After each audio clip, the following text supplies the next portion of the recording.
They say a mother's heart can sense danger long before her mind understands it, and on the day of my son Ethan's wedding, mine felt heavy, like a stone in my chest. The sun was bright, the guests were laughing, and everyone kept telling me how beautiful the ceremony was. But as I watched my son, my Ethan, hold Lydia's hand, his new bride, I couldn't shake the unease curling in my stomach. She barely looked at me the entire day. When she finally did, her smile was a thin line that never reached her eyes. It was cold, calculating, as if she were already measuring something, not out of admiration, but out of assessment. It was chilling.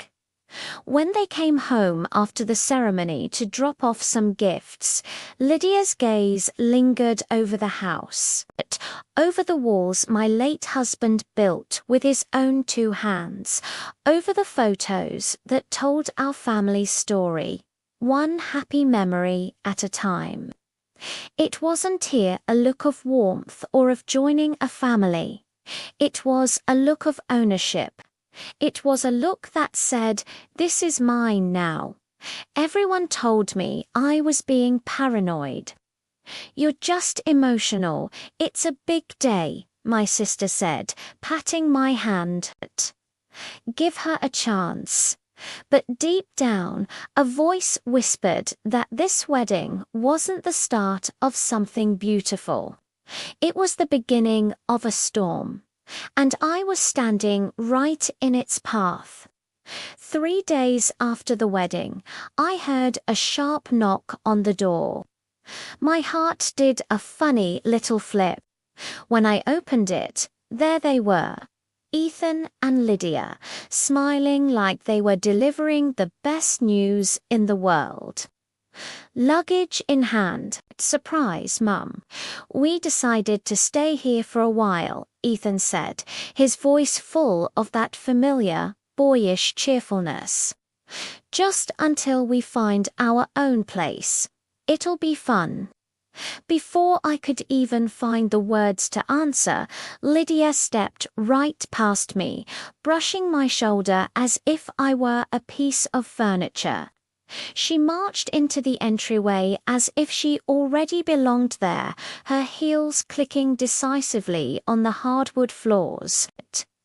"Movers are just behind us," she announced to the room, not to me. She started giving instructions, pointing her manicured finger. "The large suitcases go in the master guest room. Be careful with the vanity case." Within minutes, she was in my living room, the one I had decorated with love over 30 years. She was rearranging my furniture, her brow furrowed in concentration. The small table I kept by the window moved. The soft, floral curtains my husband and I picked out together.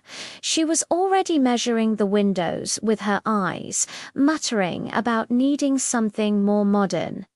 Then I saw it. She walked over to my late husband's favorite armchair, the one I'd kept in its special spot by the fireplace.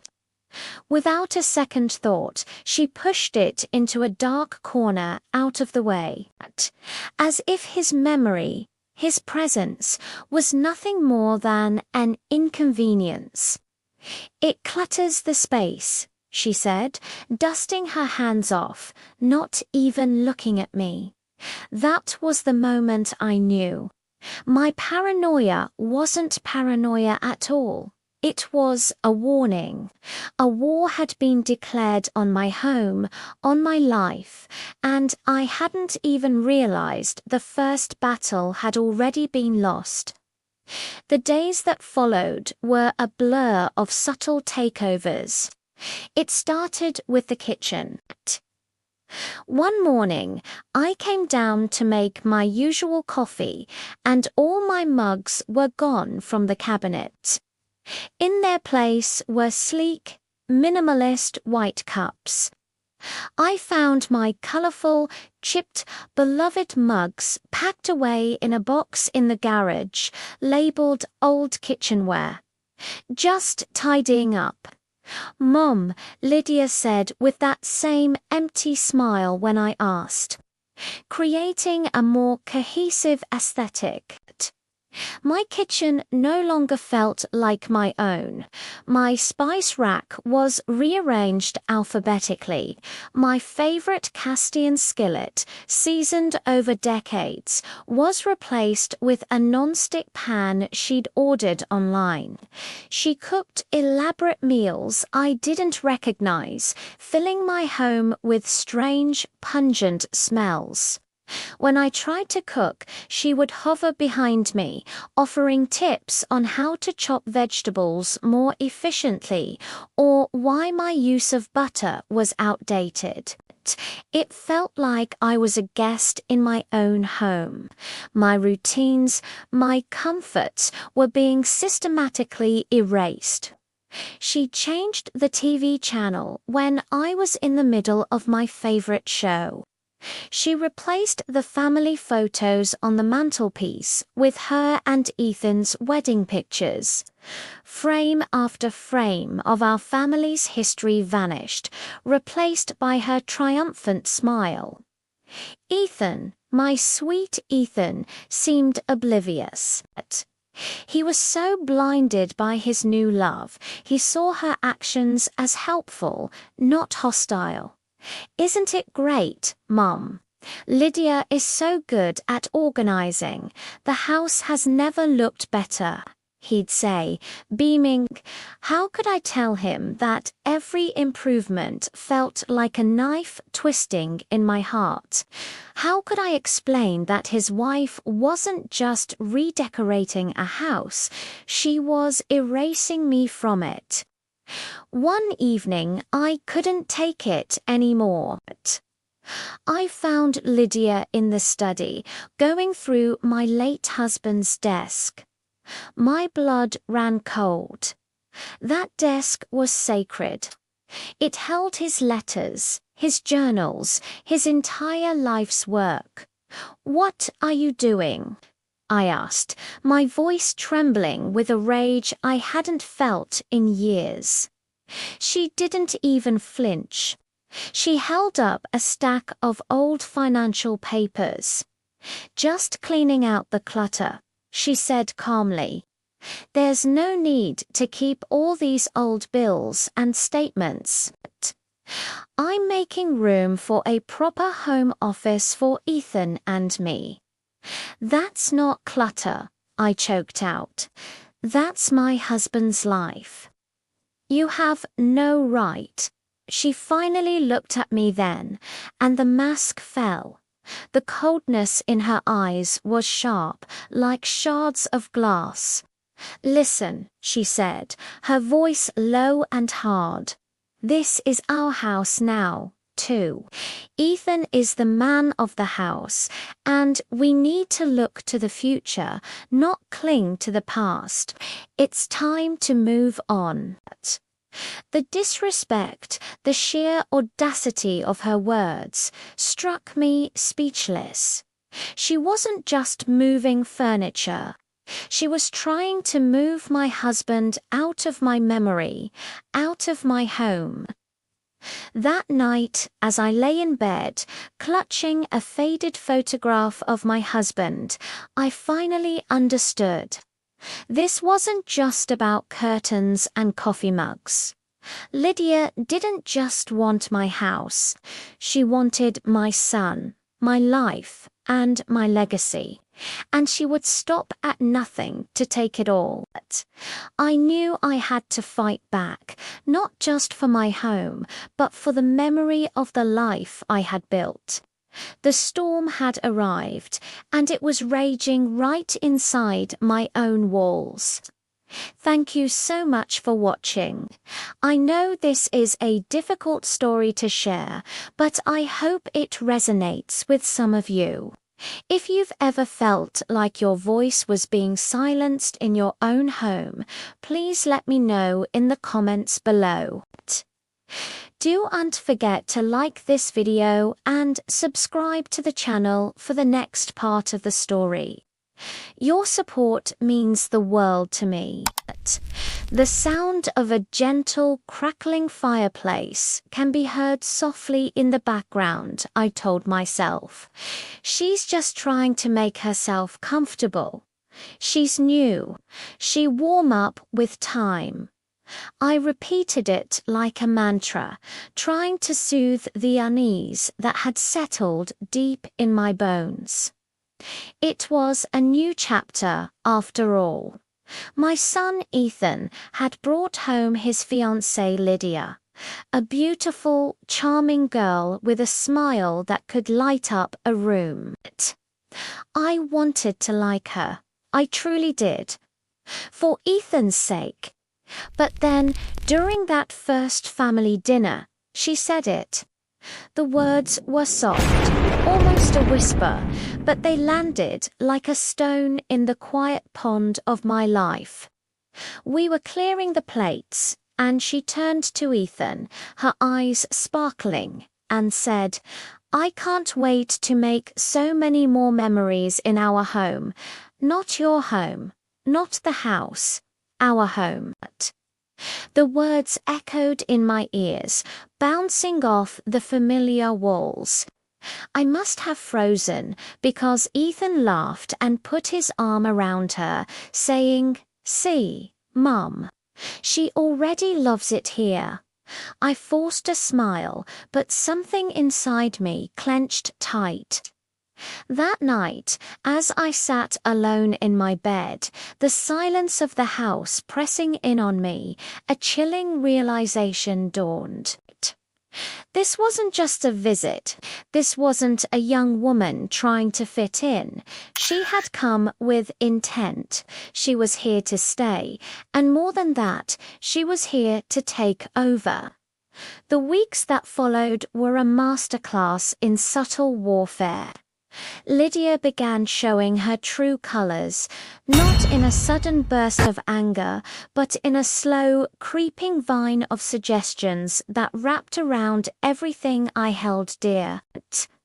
It started with small comments. "This wallpaper is a bit dated, don't you think?" she'd say, tracing a pattern in the hallway. A modern grey would really open up the space. Then it escalated. She started talking about future renovations without even a glance in my direction. "Ethan, darling," she'd coo over breakfast, "I was thinking we could knock down this wall and create an open-plan kitchen. It would be perfect for entertaining." She spoke of my home as if it were a blank canvas, and I was just an old painting waiting to be taken down and stored in the attic. The most painful jab came one evening.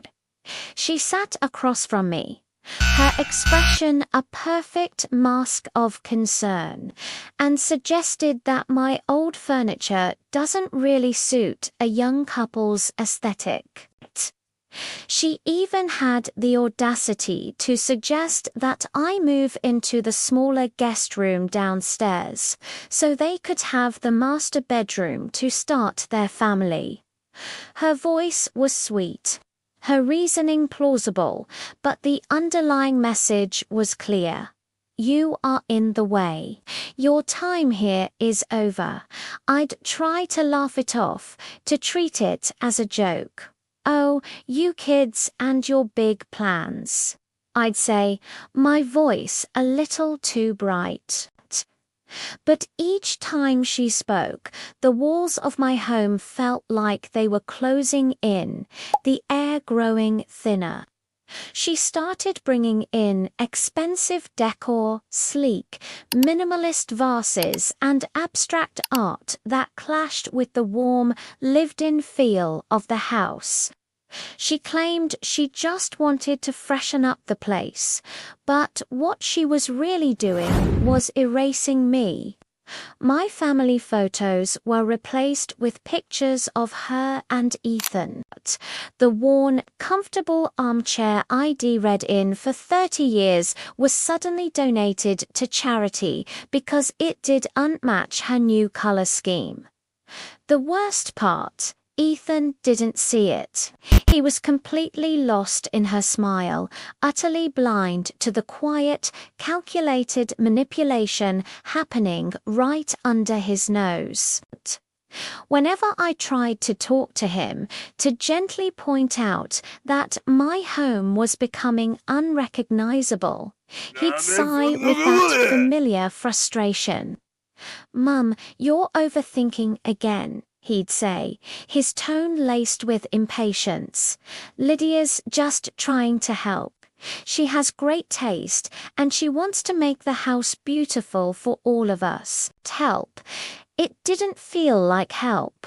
It felt like an invasion, slow, deliberate, and poisonous. It was a conquest, not a collaboration.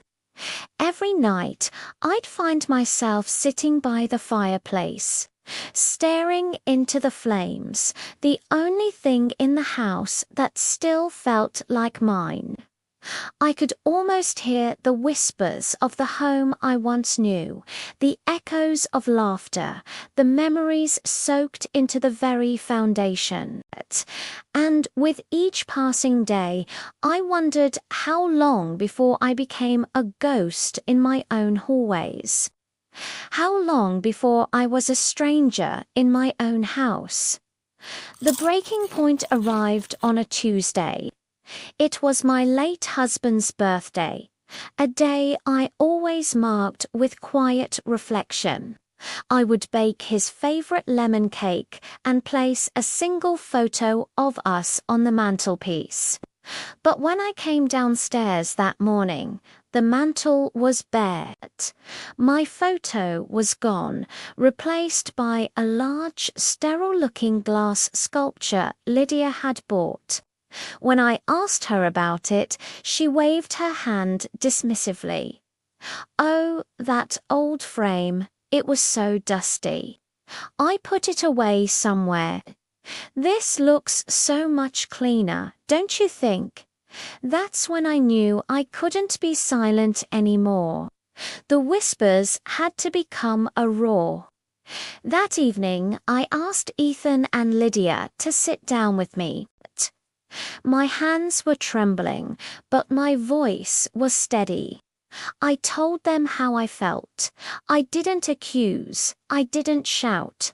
I simply explained that this was my home, filled with the memories of a lifetime, and that while I was happy to share it, I would not be erased from it.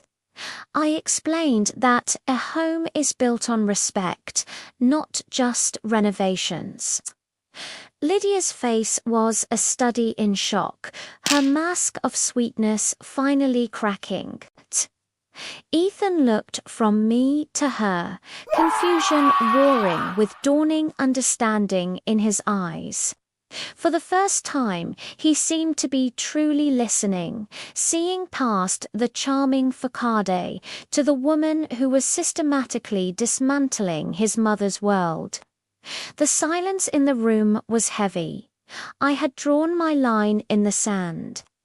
This was my home, and I was going to fight for it.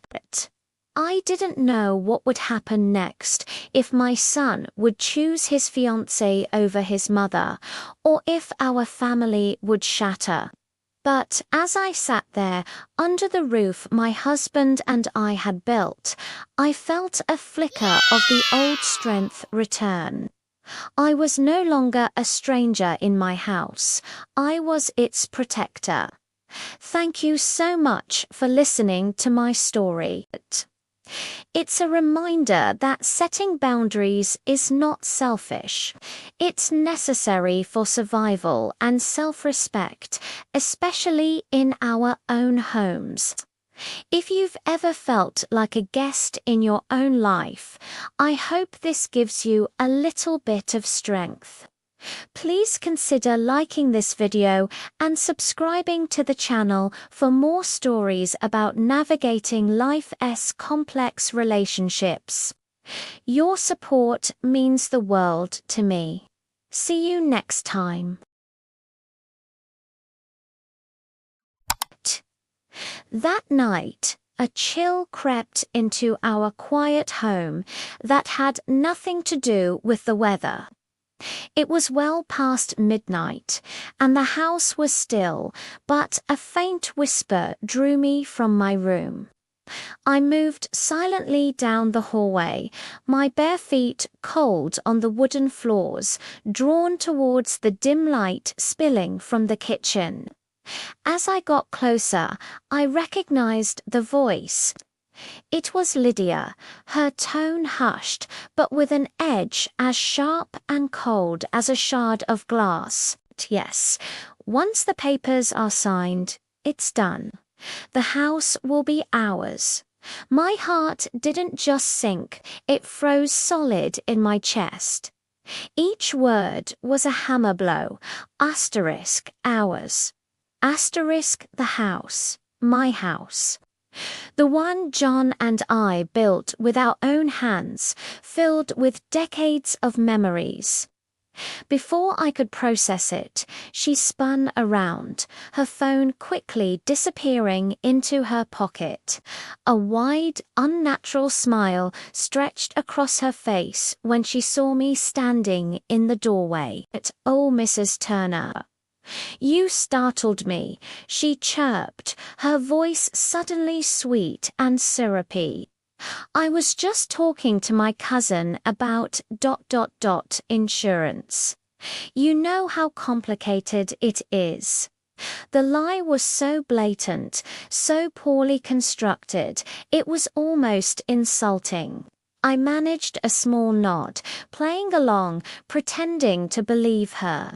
But inside, my stomach was a knot of ice and fear. I retreated to my room, but sleep was impossible. Her words echoed in my mind on a loop. The house will be ours. Who was she talking to? What papers? The questions tormented me until the first light of dawn broke through my window. The next morning, I found Ethan in the kitchen, pouring coffee. My hands were shaking as I recounted what I'd heard. I needed him to see, to understand the danger Lydia represented. But his face hardened with impatience, not concern. "Mum, please stop," he said, his voice tight. "Lydia isn't like that. You're just looking for reasons not to like her. You're making things worse by being so paranoid." He didn't even look at me. He just defended her. This woman he'd known for a few short months. Looking at my own son, I felt a chasm open between us. He was a stranger, blinded by a pretty face and a sweet voice, defending the very person who was plotting to take everything from me. The pain was sharp, a physical ache in my chest that took my breath away. She had already sunk her roots deep into the soil of our lives, poisoning the bond I had with my only child. It hurt more than I could ever put into words, but arguing would only push him further away. So I fell silent. I swallowed my fear and my pain, and I decided to wait and watch. My motherly instinct was screaming, and I knew I had to trust it. A week passed in a tense, suffocating quiet. Lydia was overly attentive, her sweetness cloying, while Ethan remained distant, treating me like a difficult problem he had to manage. The air was thick with unspoken words and hidden motives. Then, one afternoon, the moment I had been dreading arrived. Lydia walked into the living room. a picture of innocence holding a sleek leather folder. Ethan was right beside her, a supportive smile on his face. "Mrs. Turner," Lydia began, her voice dripping with honey. "We just have some papers here that need your signature." She placed the folder on the coffee table in front of me. "It's just for some insurance policies. A formality, really, to ensure the family's security." Family security. The irony was so bitter it made me want to laugh. Ethan chimed in, oblivious. "Yeah, Mum, it's nothing serious, just standard stuff." He looked at me, his eyes pleading for me to be cooperative, to not cause a scene. He had no idea what he was asking. They both stood there, expectant smiles on their faces, waiting for me to sign away my home, my life, my future. The trap was set, and the bait was my own son's trust. I looked down at the pen she offered, my mind racing. They thought I was a frail old woman, easily fooled. They were about to find out just how wrong they were. I knew I couldn't confront them directly. Ethan was too far under her spell. I needed proof, something undeniable that would shatter the illusion she had so carefully constructed. So I played my part. I feigned confusion, a classic trick of the elderly that people so readily believe. "Oh dear," I said, squinting at the papers. "My eyes aren't what they used to be, and this legal language is all so confusing. Could you leave them with me? I'd like my old friend Mary to have a look. She used to be a paralegal. You know, she helped me with all my important documents."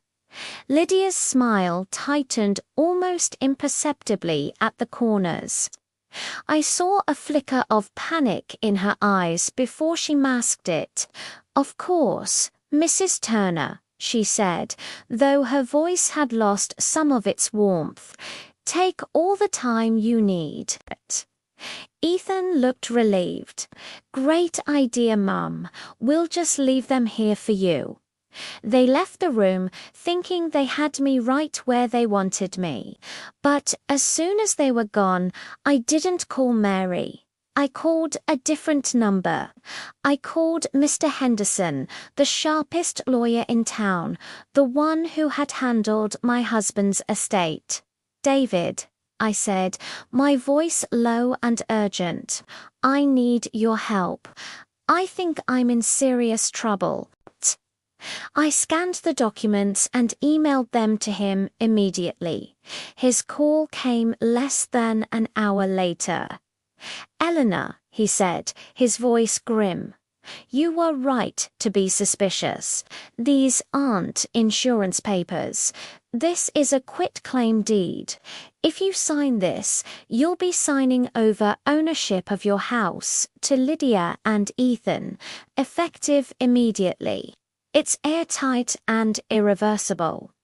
The words confirmed my worst fears, but instead of terror, a cold, hard resolve settled over me. She wasn't just trying to move in, she was trying to steal my entire life from under my feet. Now, I had the proof. But how could I show Ethan without him thinking it was another one of my paranoid delusions? I needed to catch Lydia in her own trap. The next day, I approached them with a cheerful smile. "I've had a look at the papers," I announced. "But I have a few questions. Lydia, darling, you're so much better at this stuff than I am. Could we perhaps call the insurance agent together? I just want to be absolutely sure I understand the benefits." I watched her face carefully. The color drained from it. "Oh, he's very busy, Mrs. Turner. I don't think we should bother him," she stammered. Ethan, ever the peacekeeper, jumped in. "Mum, Lydia knows what she's doing. Just trust her." "Of course I trust her, dear," I said sweetly, looking directly at Lydia. That's why I'd feel so much better hearing it from the source, with her here to guide me. I have his number right here from the top of the form. I held up the document, pointing to a number I knew was fake. This was it. Checkmate. Her carefully constructed world was about to come crashing down. Now, let's see how she talks her way out of this one. Thank you for watching. If you're invested in my story, please consider liking this video and subscribing to my channel so you don't miss the final, shocking conclusion. Somber, reflective music begins softly. I took the papers from Ethan's hand. His smile was so warm, so genuine, just like his father's. He told me it was just a simple insurance form, something to help secure the future. But as my fingers brushed against the crisp paper, a cold, unsettling feeling washed over me. Something deep inside, a voice I hadn't heard in years, maybe it was my late husband, Henry, whispering, told me to read them first. So I did. Right there in the living room, with Ethan and Lydia watching, I began to read. At first, the legal jargon was a blur. But then, certain words started to jump out. Transfer, joint ownership, irrevocable. My hands began to tremble, the pages rattling softly in the quiet room. This wasn't an insurance policy. It was a property transfer agreement. If I signed my name on that dotted line, the home Henry and I built with our bare hands, the place where I raised my son, would belong jointly to Ethan and Lydia. I slowly lifted my gaze from the treacherous document and looked at Lydia. She was smiling, not a warm, loving smile. It was calm, confident, and chillingly predatory. "You trust us, don't you, Martha?" she whispered, her voice like silk wrapped around a blade. In that moment, the fog of my grief and loneliness began to clear. I saw the web she had been weaving around me, around my son. I pushed myself up from my chair, my old bones protesting, but my spirit felt a surge of strength I didn't know I still had. My voice shook, but not with fear. It was with a righteous, protective anger. "No, Lydia," I said, my words firm and clear. "I don't." Her smile vanished instantly, replaced by a flash of sheer shock. Ethan, bless his naive heart, looked utterly confused. "Mum, what's wrong? What is it?" he asked, his brow furrowed with concern. I opened my mouth to explain, to show him the betrayal printed in black and white. But before I could utter a single word, Lydia snapped. Her carefully constructed mask of sweetness slipped for the very first time. "Maybe it's time you start letting go, Martha," she spat, her voice dripping with venom. "You can't live here forever." And that was it. That was the moment everything clicked into place. I saw her entire plan, her insatiable greed, the absolute heartlessness she hid behind that pretty face. Without another thought, I took the stack of papers, and with all the strength I could muster, I tore them in half. The sound ripped through the silence of the room. Lydia glared at me, her eyes burning with a quiet, terrifying rage. And in that glare, I saw it all, her bitter defeat mixed with a deep, unsettling hatred. I knew then that this was no longer my home. It was a battleground. After that day, the peace we once knew evaporated from the house like morning mist under a harsh sun. The air grew thick with unspoken tension. Lydia barely spoke to me, and when she did, her words were either clipped and spoken through clenched teeth or coated in a sickly sweet poison of politeness. She moved through the house like a ghost of its future, her presence a constant, suffocating reminder of her intentions. Her true weapon, however, was her influence over Ethan. She began whispering her lies into his ear when she thought I couldn't hear. In the kitchen while he made coffee, in the hallway as they left for dinner. She painted me as a manipulative, controlling old woman, clinging selfishly to a house that was too big for me, and Ethan, my son. He started to believe her. He was so in love, so blinded by her charm, that he couldn't see the wolf hiding in plain sight. He saw his mother as the obstacle to his happiness, not the woman who had dedicated her life to his. The change in him was gradual, but it cut deeper than any knife. He stopped asking about my day. He stopped sitting with me in the evenings. The distance between us grew until it felt like an impassable chasm. One evening, the final blow came.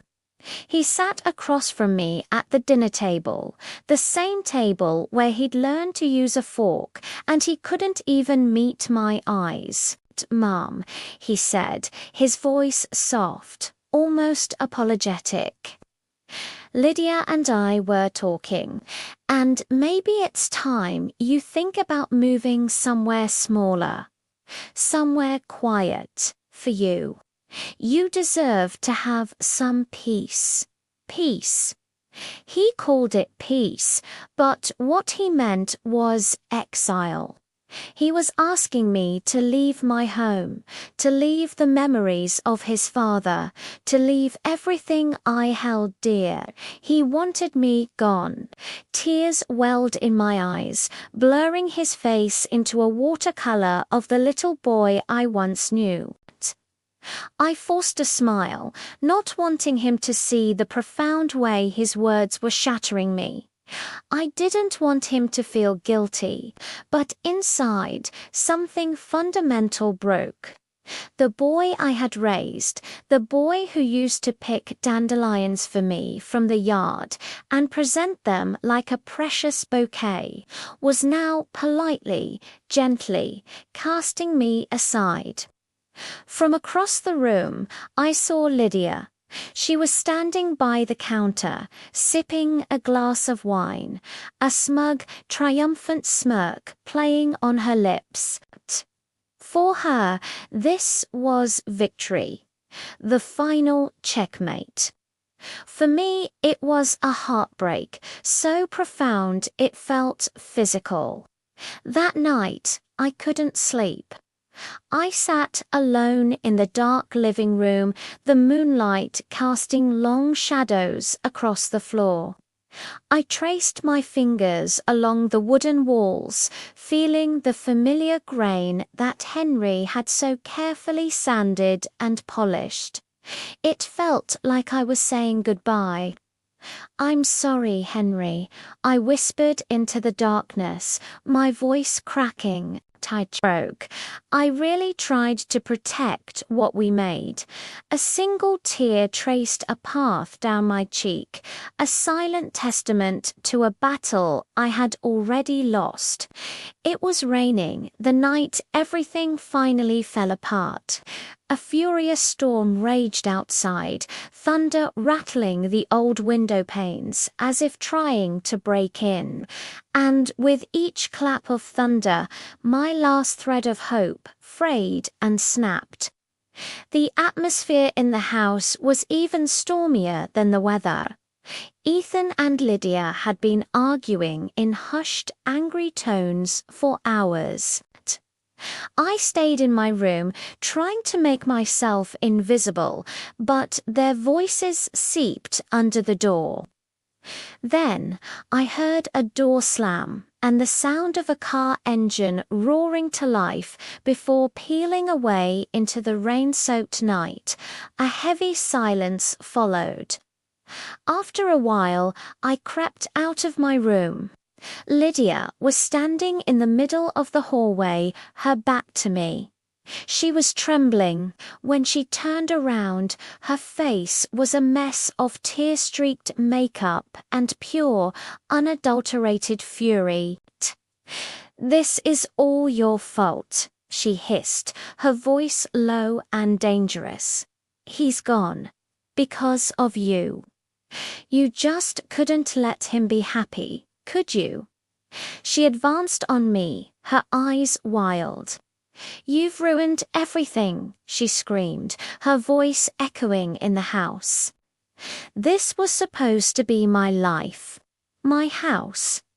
Her confession hung in the air, more damning than anything I could have ever accused her of. She didn't love my son. She loved what my son could give her. In that moment of pure rage, she had revealed her true self. But it was too late. The damage was done. She grabbed her purse, and with one last look of utter contempt, she stormed out, leaving me alone in the house with the sound of the thunder and the gaping hole in my heart where my family used to be. I sank to the floor, the storm inside me finally breaking. I was completely and utterly alone. Thank you so much for watching my story. If you've ever felt unheard or pushed aside, please know you are not alone. Don't forget to like this video and subscribe to the channel for more stories from the heart. Your support means the world to me. Sound of gentle rain and distant thunder. The rain was coming down hard that night, mirroring the storm raging inside my heart. Ethan, my own son, stood before me, his eyes cold. Every word he threw at me felt like a stone, heavy and sharp. "You never let me live my own life, Mom. You're always trying to control me." But it wasn't really him speaking. I could hear her voice, Lydia's, echoing in his accusations. She stood behind him, a smirk playing on her lips, enjoying the chaos she had created in our home. My home, the one Henry and I had built with love and laughter. Then she dropped the mask, her voice dripping with venom, cut through the tension. "You think I ever loved him for him Martha, please." She laughed, a cruel, hollow sound. "I married your son for this house. I deserve it more than you do." The world seemed to stop. Ethan froze, the color draining from his face. He turned to her, his eyes wide with a disbelief so profound it was almost childlike. "Lydia, what are you talking about?" She just shrugged, her confession now a weapon she wielded with pride. "Don't look so shocked, darling. she hissed, her gaze flicking between us. You were just a way in. A key to the door. Ethan stumbled back, his body sagging as if the strings holding him up had been snipped. The pain in his eyes was a physical thing, a wound I couldn't heal, and in that moment I couldn't bear to watch my son break. I couldn't breathe the same air as the woman who had shattered him, who had tried to shatter our family. I grabbed my coat, the worn fabric a familiar comfort, and walked out. I didn't look back. The cold rain hit my face, mixing with the hot tears I couldn't hold back anymore. Each drop felt like it was washing away a piece of the life I once knew, leaving me adrift in the storm. I walked without a destination, the sound of the thunder drowning out the sound of my own heart breaking. The weeks that followed were a blur of grey. I found refuge at my friend Clara's house. She was my rock, the one person who didn't bombard me with questions, who just sat with me in the quiet and let me grieve. It was Clara who reminded me that I wasn't just a victim, I was a fighter. She put me in touch with a lawyer, Mr. Davies, an old friend of my late husband, Henry. Sitting in his mahogany-panelled office, I poured out the whole sordid story. Every cruel word, every calculated move Lydia had made. Mr. Davies listened patiently, his expression growing more grim with every detail. When I finished, he didn't speak for a long time. Instead, he reached into a drawer and pulled out a thick manila folder. He slid it across the desk. "Martha," he said, his voice gentle but firm, "I think you need to see this." I opened it, my hands trembling. Inside were documents, photos, legal papers. A whole history I knew nothing about. Lydia's real past. This wasn't her first time. There were 2 other men, 2 other marriages, 2 other houses she had cunningly tried to secure. 2 other families she had torn apart before disappearing. My blood ran cold. This wasn't just about greed. It was a pattern. She was a predator. A new fire ignited within me. This wasn't just about my house anymore. It was about justice. It was about protecting my husband's legacy from a woman who saw love only as a transaction. With Mr. Davies leading the charge, we began to build our case.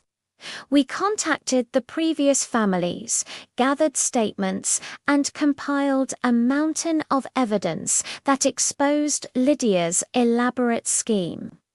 We worked tirelessly, fueled by a shared sense of purpose. We were not just reclaiming a house, we were reclaiming a life, a memory, a future. The legal battle was swift. Confronted with the undeniable proof of her predatory history, Lydia's lies crumbled. The court proceedings were a formality. The law was on our side. Within months, it was over. She was exposed, her plans in ruins. My home, the sanctuary Henry and I had poured our souls into, was safe. It was mine again.